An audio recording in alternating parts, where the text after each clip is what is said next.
빌딩 부자로 가는 길을 안내해드리는 빌딩 로드 부동산 중개의 오동엽 대표입니다. 오늘은 아주 바쁘고 능력이 뛰어난 분을 모셨는데요. 법무법인 구성의 대표 변호사인 김동기 변호사님을 모셨습니다. 안녕하십니까. 법무법인 구성의 김동기 변호사라고 합니다. 매체 출연은 처음이라 그 영광을 오동엽 우리 대표님이 또 가져가셨네요. 그래서 감사합니다. 솔직히 처음 법정에 가서 변론할 때보다도 지금이 더 긴장이 많이 돼요.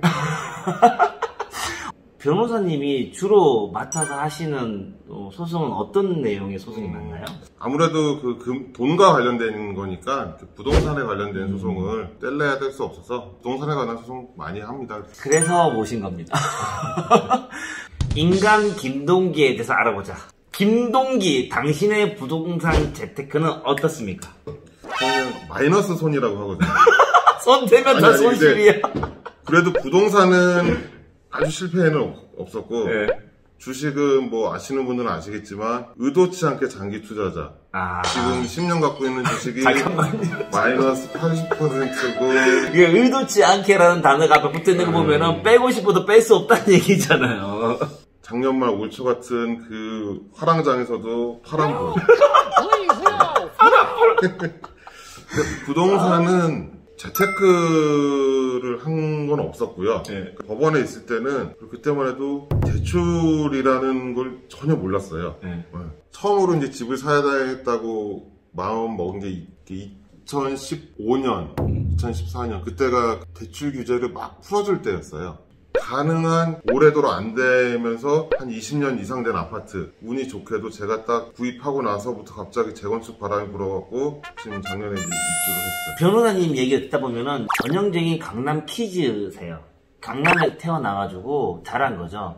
그러면 내가 성인이 돼서 결혼할 때 신혼집을 어디 구하냐? 내가 제일 잘 아는 동네니까 난 그냥 내가 아는 동네에 살고 싶어요. 그래서 강남에 그냥 집을 구하는 거죠. 강남이 오를지 이런 생각 없어요. 그냥 아니까 사는 거예요. 강남 키즈가 돈을 벌 수밖에 없어요. 저는 대구 키즈거든요. 대구에서 태어나가지고 대학교 진학하면서 서울로 올라왔는데 대구에 계속 있었으면은 결혼할 때 대구에 집 샀겠죠. 물론 대구 아파트도 많이 올랐거든요. 그쵸. 그렇지만 수성구, 범어도. 근데 강남 아파트 오르는 거 비하면 세 발의 피죠. 이제 법률적인 얘기를 해야 되잖아요. 아파트 시장에서도 가계약금을 많이 얘기를 하는데 최근에는 빌딩 시장도 가계약금을 주고받자라고 하는 사례가 좀 많아요. 그럼 이 가계약금에 대해서 변호사님 어떻게 생각하시는지 좀 얘기를 좀 해주시면 좋을 것 같아요. 예.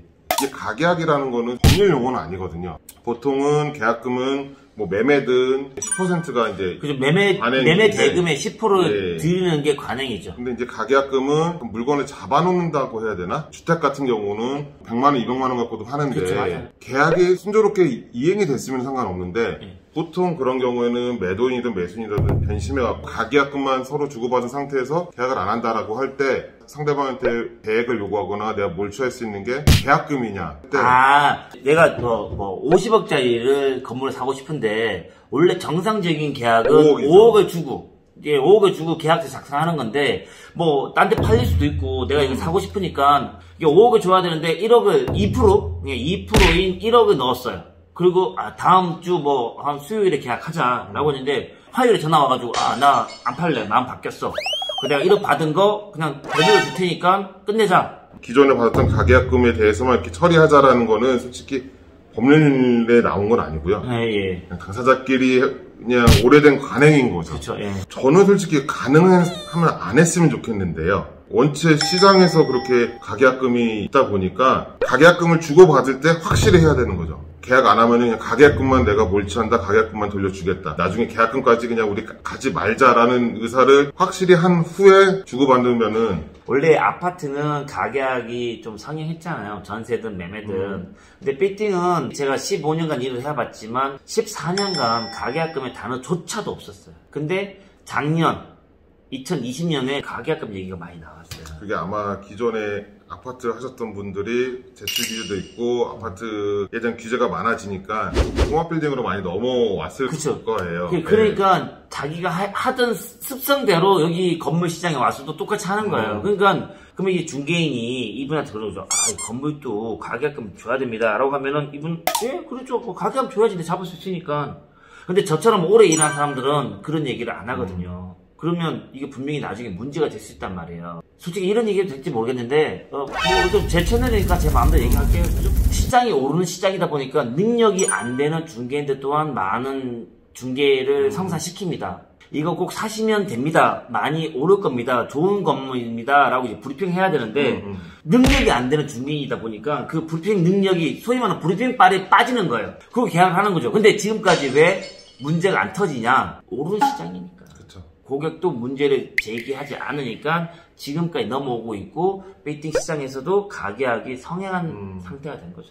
가계약은 좀 위험합니다. 그러면 계약서 항상 그 계약금만큼을 위약금으로 하고 배액 배상하면 된다라는 얘기가 있는데 그쵸. 예. 그럼 배액 배상하고 끝내면 되는 거잖아요. 그렇죠. 근데 이제 매수자 입장에서는 어떻게든 이 물건을 잡고 싶을 때 방법이 두 가지가 있긴 한데 근데 한 가지는 가등기를 하는 방법이 있어요. 그럼 가등기 하면 또 가등기도 비용이 들어가요? 가등기 물론 비용도 들고 그거는 또 그 매도자가 그렇죠. 매도자가 협조를 해줘야 되는 거예요. 그 어느 한쪽 당사자가 신청할 수 있는 게 아니어서 그거는 잘 안 될 거고 그리고 이제 두 번째는 처분금지 가처분 신청을 할 수 있거든요, 법원에.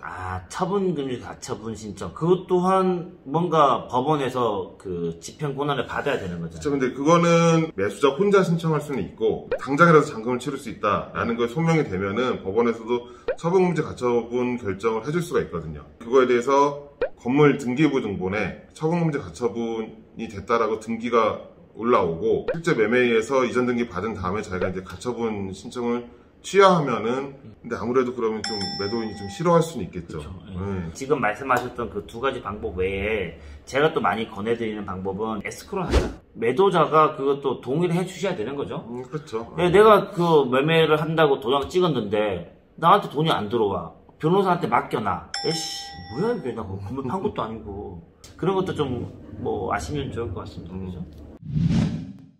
임차인이 요즘에 코로나 때문에 영업이 잘 안 되는 거예요. 건물주가 바뀐다는 얘기 듣고 나는 나가겠다. 어차피 장사 안 됐는데 건물주가 바뀌니까 나는 나가겠다 라고 하는 경우가 있거든요. 임차인 입장에서는 소유자가 바뀌는 걸 제일 원래는 두려워하잖아요. 그렇죠. 가격이 임대로 올릴까봐. 임차인도 소유자가 바뀌어서 나가겠다라고는 할 수 있거든요.